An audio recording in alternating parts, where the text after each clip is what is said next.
हे बघा ताई, आम्ही तुम्हाला दर महिन्याला 1,500 रुपये देणार. का म्हणजे आमची लाडकी बहीण आहे, त्याच्या बदल्यात तुम्ही आम्हाला मतांचा आशीर्वाद द्यायचा. आणि मत नाही दिली तर तुम्ही काळजी करू नका. जोपर्यंत त्रिदेव इत्री मूर्ती आहे की नाही, आम्ही 3 भाऊ तुमचे आहे, तोपर्यंत तुम्हाला 1,500 रुपये मिळत राहणार दर महिना. तुम्हाला पिठाचा भाव माहितीये? गोड तेलाचा भाव माहितीये? माहितीये. गेल्या महिन्यात 40 रुपयाने वाढलाय. त्यातूनच तुम्हाला 1,500 देतो आम्ही. तेलाचा डबा 1500 वरून 2200 रुपये झाला.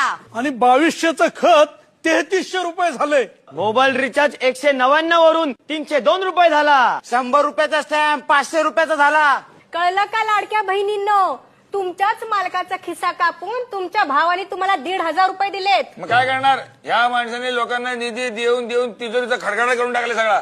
मग असेच पैसे गोळा करावे लागणार ना. तुमच्या ह्या 1,500 महिन्याभराचं रेशनिंग तरी येतं का? माणसांनी खायचं काय?